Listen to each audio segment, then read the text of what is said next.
Buenos días. Con esta sexta unidad vamos a concluir lo que es la materia del curso. Aquí muy a grosso modo vamos a hablar de algunas partes de la norma que nos interesa, la norma del Código Eléctrico Nacional, eh, que es el Código Eléctrico. Acá me estoy basando en el Código Eléctrico del 2018, del 2008, perdón, la última versión que se ha editado y que se ha trabajado es la del 2014, pero para los efectos que a nosotros nos interesan no hay cambios realmente vitales o importantes. Por ejemplo, vamos a hablar de algunas generalidades. Cuando yo examino un equipo, y esto lo que interesa es cosas, lo que me interesa es cosas que ustedes puedan ver cuando vayan a hacer la práctica, cuando vayan a trabajar, cosas que ustedes puedan revisar. Tenemos por ejemplo que al examinar un equipo es muy importante revisar la resistencia mecánica y la durabilidad, no solo de la carcasa sino de la parte interna. Y algo muy importante es entender la protección IP. La protección IP básicamente está conformada por dos números. Por ejemplo, tal vez ustedes lo han escuchado antes, por ejemplo a veces a uno nos dicen IP48, por ejemplo. Para entender esto, lo que pueden buscar es la tabla de clasificación IP, no sé si alguien ya la conocía. Básicamente tenemos dos números. El primer dígito lo que nos dice es qué protección tiene el equipo ante objetos ante objetos sólidos, y qué protección tiene el equipo ante líquidos, es lo que nos dice el segundo dígito. El primero va a llegar hasta el 6 máximo y el último va a llegar hasta el 8. ¿Okay? Entonces, por ejemplo, esto inclusive actualmente se utiliza para teléfonos, se utiliza para dispositivos inteligentes, para cámaras, para cualquier cosa. Básicamente es una tabla muy general que nos permite entender qué tanto va a aguantar nuestro componente o nuestro aparato ante diferentes objetos y líquidos que lo pueden afectar. Por ejemplo, el 1 para el nivel de sólidos es una protección contra objetos sólidos de más de 50 milímetros. Por ejemplo, el contacto involuntario de las manos. ¿Okay? Entonces, por ejemplo, es como tener, es como decir, sí, mira, puse, no sé, esta máquina dentro de un gabinete, entonces de fijo usted no va a llegar a tocarlo con las manos. Eso es lo que estamos diciendo, básicamente. Ahora bien, el 2 es contra objetos de más de 12 milímetros, por ejemplo, con los dedos. En el 1 yo no puedo asegurar que un dedo no vaya a entrar. Ese es el detalle que estoy hablando, porque solo puedo asegurar que algo de más de 50 milímetros no puede pasar. En el 2, algo de 12 milímetros no puede pasar. En el 3, algo de 2.5 y así sucesivamente. En el 5 ya estoy aseguro que puedo que el polvo no va a pasar, pero no incluye materiales peligrosos que tienen unas dimensiones todavía más pequeñas que el polvo. El 6 es el máximo, cuando estamos totalmente sellados. ¿Okay? Esa es la idea. Por ejemplo, muchos teléfonos están entre 4 y 5, para que se hagan una idea. Por eso es que sí es bueno estarlos limpiando constantemente. Bueno, regularmente. ¿Sí? Luego, en el caso de los líquidos, el 1 por ejemplo es protección contra caída de agua de gotas verticales o condensación.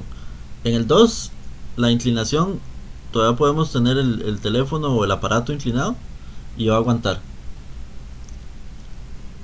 En el 4 es protección contra salpicadores de gotas en todas las direcciones y el ingreso de cantidades limitadas de agua es permitido. Normalmente los teléfonos rondan por aquí, entre el 3 y el 4, porque si ustedes ven normalmente las protecciones de, por ejemplo, de teléfonos inteligentes, siempre nos dicen, protege contra salpicadores. Hay estuches, por ejemplo, que a veces la gente compra para protección contra el agua. ¿Sí? Entonces esos normalmente pueden ser ya entre 6 y 8, algunos que son bastante buenos, ¿sí? Que ya puedo sumergirlo por un tiempo prolongado y por una profundidad pues considerable, mayor a 3 metros por ejemplo. Porque bueno, eso en esta tabla que escogí no lo dice específicamente, pero el 6, 7 y el 8 lo que difiere es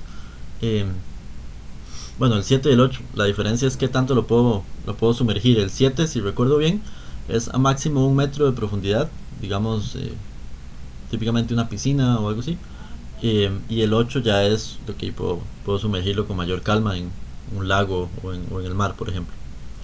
Esa es la idea. Entonces lo más alto es 68, cuando yo estoy seguro que puedo protegerlo contra todo.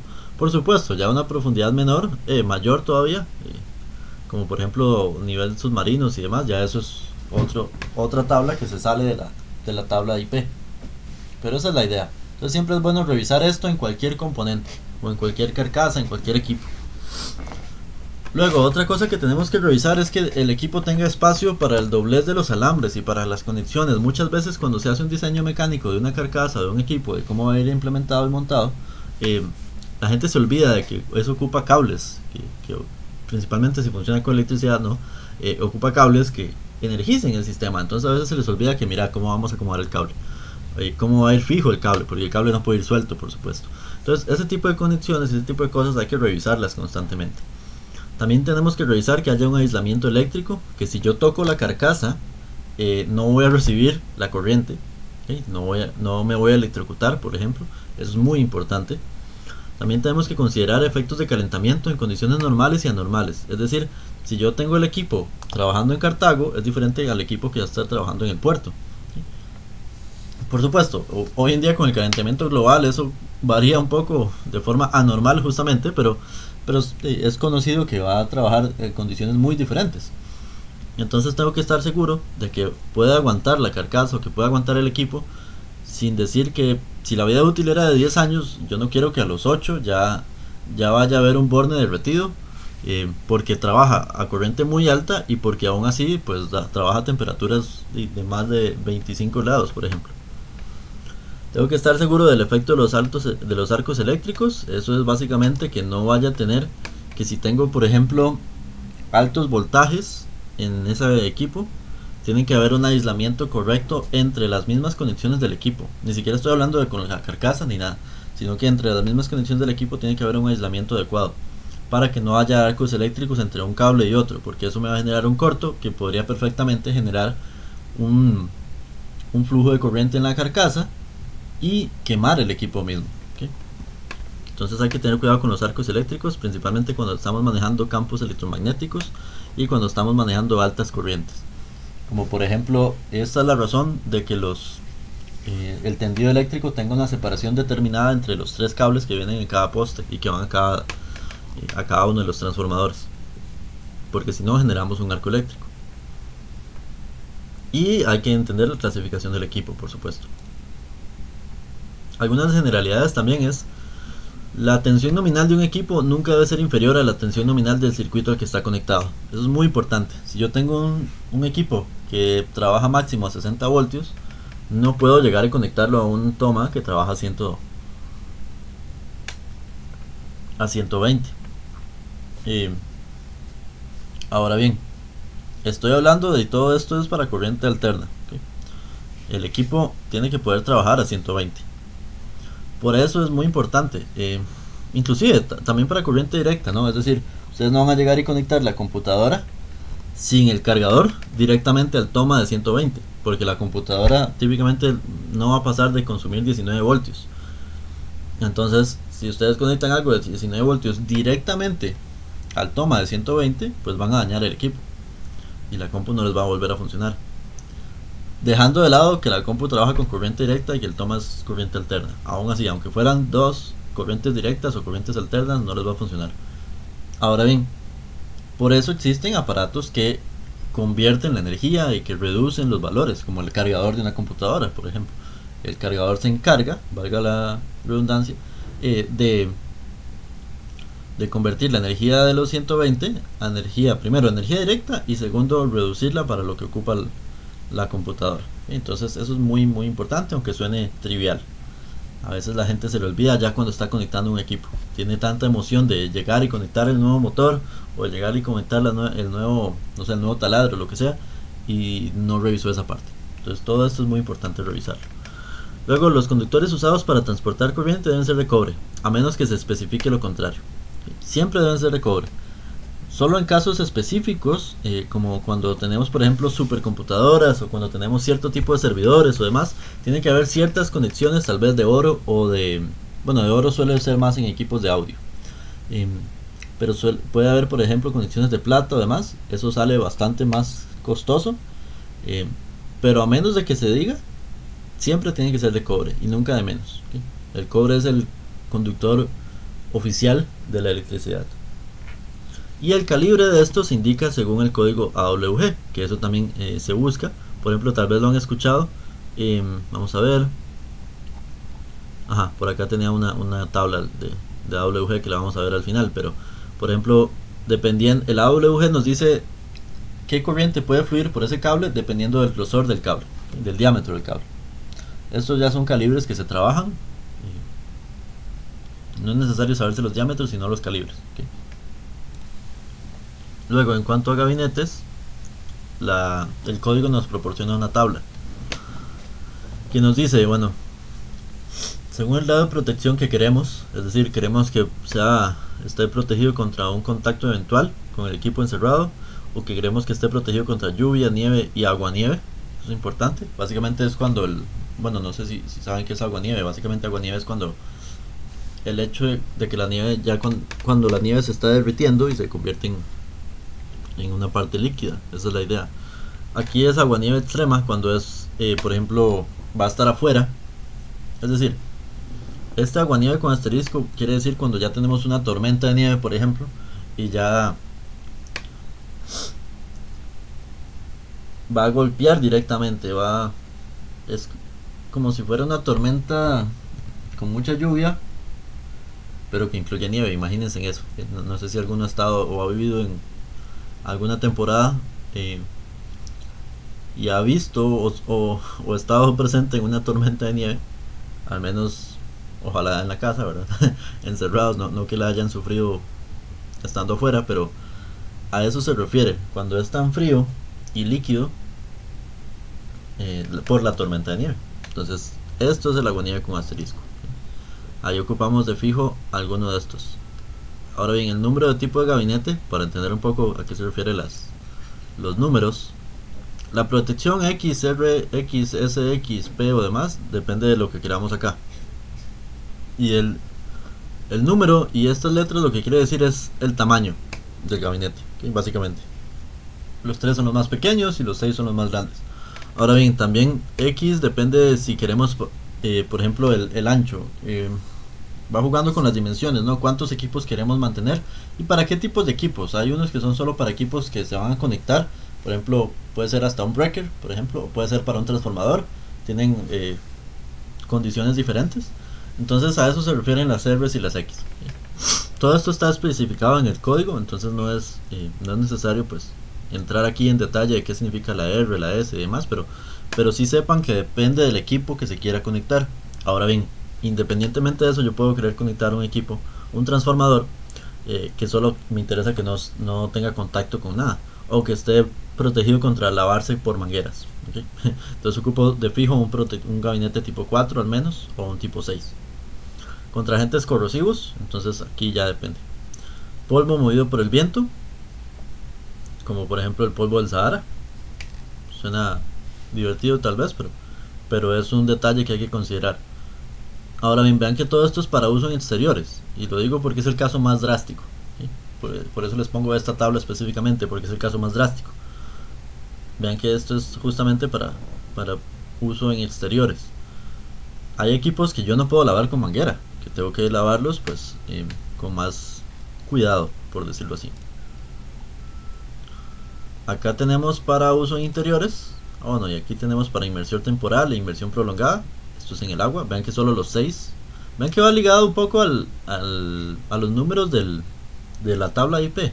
Va un poco relacionado por ahí. Luego tenemos para interiores, contacto con el equipo encerrado, polvo que cae, líquidos que caen, etc. Asentamiento de polvo, pelusa, fibras, una telaraña que se quedó ahí, agua por lavado con manguera y salpicadura, escape de aceite refrigerante, por ejemplo en los motores de combustión, salpicadura y rociado de aceite, agentes corrosivos, inmersión temporal o prolongada. Y aquí en aguanieve, por ejemplo, decíamos también que el mecanismo debe ser operable cuando está cubierto con hielo. Eso es sumamente importante y es parte de lo que les mencionaba con la tormenta de nieve.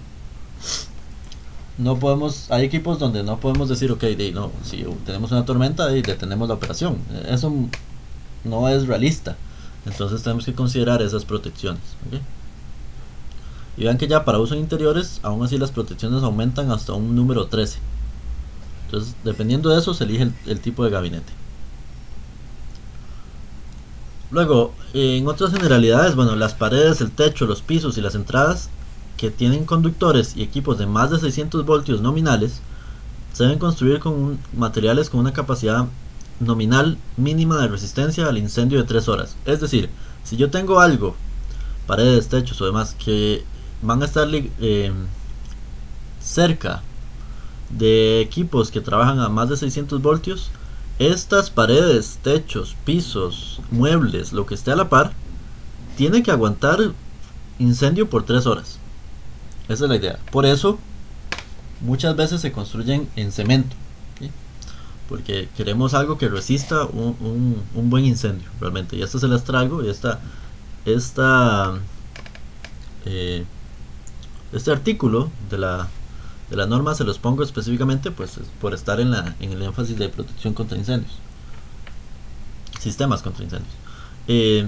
Los pisos deben ser de concreto con un espesor no inferior a 4 pulgadas, eso también es importante. Entonces, cuando ustedes vayan a una industria, a una práctica, si ven equipos de más de 600 voltios nominales, tienen que revisar esto, ¿okay? Por supuesto, si no están contratados todavía, o si solo andan de visita o de gira, pues es muy bueno que lo vayan viendo. Y ya con esto van a ir viendo lugares con una perspectiva diferente. Si ya trabajan ahí, pues es muy bueno que hagan la recomendación o que ayuden a revisar eso. O que incluso lleguen con la persona de seguridad laboral y ayuden a revisar y que les expliquen cómo están revisando constantemente que la norma se cumple. En cuanto al espacio del trabajo, aquí nos dice si la tensión nominal es, dependiendo de estos valores, entre 601 y 2500, vean que es mayor a 600, ¿okay? Entonces la distancia libre mínima que tenemos que tener es algo así como el COVID. Tenemos que estar las personas separadas a 1.8 metros, ok, entonces aquí ocurre lo mismo para los equipos. Si tenemos 601 a 2500, dependiendo de la condición, que ya vamos a hablar de las condiciones, cuál es cada una, tenemos que estar a 0.9 metros, a 1.2, a 1.5 y así sucesivamente dependiendo de cuánta tensión tenga. Vean que si yo tengo más de 75.000 voltios y tengo la condición 3, tengo que estar a máximo 4 metros básicamente. Ahora bien, ¿cuáles son las condiciones? Bueno, partes vivas expuestas. Con partes vivas me refiero a cables, ¿okay? Cables con corriente fluyendo por ahí. Partes vivas se refiere al positivo de un cable, ¿okay? En un lado del espacio de trabajo y ninguna parte en el otro, o partes vivas expuestas a ambos lados que están resguardadas eficazmente por materiales aislantes. Esto es lo más seguro, es decir, yo tengo como un borne ahí activo, pero está aislado. Entonces va a ser complicado que yo llegue a tocarlo, por eso es 0.9 metros, por ejemplo. La condición 2 son partes vivas y expuestas en los dos lados, y las paredes de concreto se deben considerar como puestas a tierra. Eso es importante. Y la condición 3 es partes vivas expuestas en ambos lados del espacio de trabajo, como por ejemplo cuando hay transformadores que tienen los bornes ahí, hablando comúnmente, pelados, y no hay nada que evite, digamos, no hay ni una rejilla que evite que yo llegue y los toque, por ejemplo cuando hacen una gira a una subestación. Entonces hay que tener cuidado, y yo debería estar a 3.7. Por eso es que se pintan líneas de demarcación en el suelo, para asegurarse que yo esté respetando esas distancias. Por último, vamos a hablar del alambrado, ¿okay? El alambrado básicamente nos dice que todas las instalaciones en un inmueble deben tener un conductor puesto a tierra. Un conductor, y por eso todas las casas tienen que tener lo que llamamos una tierra eléctrica. Un conductor aislado puesto a tierra de calibre 6 o menor se debe identificar por medio de un acabado exterior continuo blanco o gris, o por medio de 3 franjas blancas en toda su longitud, en aislamientos de color diferente del verde. Es decir, si tengo una puesta a tierra de calibre 6 o menor, debe ser blanco. El cable de afuera tiene que ser blanco, para que yo sepa que eso es una tierra. Por supuesto, esto en las casas y en muchos pequeños locales no se cumple, pero debería, según la norma. Si nosotros tuviéramos, por ejemplo, revisiones de ingenieros eléctricos constantemente en las casas o en los locales, pues esto debería cumplirse. Por ejemplo, habría multas por esto, como ocurre por ejemplo en Estados Unidos, que para una casa tener una instalación eléctrica tiene que realmente ser aprobada y es revisada, no solo ser aprobada como acá cuando construyen una casa, sino que tiene que ser revisada, ahorita no estoy seguro si es anualmente, pero cada cierto tiempo por ingenieros eléctricos que llegan a revisar esto. Y acá vamos a ver básicamente de 0 a 2000 voltios, si es en cobre, Tiene que ser un calibre 14, calibre 8 si es de 2001 a 8, así sucesivamente. Vean que va aumentando. El calibre mayor, entre el calibre mayor, pues más pequeño el diámetro, de 2.08 milímetros, por ejemplo. Entre más pequeño el calibre, mayor el diámetro. ¿Sí?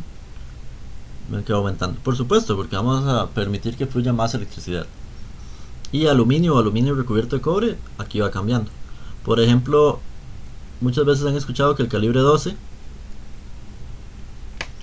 se utiliza para las condiciones de las baterías de los automóviles, por ejemplo. Entonces, bueno, ya ven aquí que esto es aluminio o aluminio recubierto de cobre, que de hecho es aluminio recubierto de cobre. Por eso es que se ven hilos plateados, porque son de aluminio. Entonces, esto de grosso modo son las generalidades que me interesa que ustedes conozcan de la norma. Ahora bien, porfa, revísenla cuando lleguen a trabajar, conozcan la norma, vean y pregunten con los ingenieros o ingenieras de seguridad laboral cómo se revisa constantemente la norma en la empresa, porque al final esa es la idea y eso es lo importante de acá. Consideren la norma cuando hagan diseños de equipos que van a incorporar y que esos equipos ocupen electricidad para funcionar. Entonces, porfa, eso es lo que más me interesa de esto, que les quede grabado esa idea de revisar constantemente la norma del Código Eléctrico Nacional.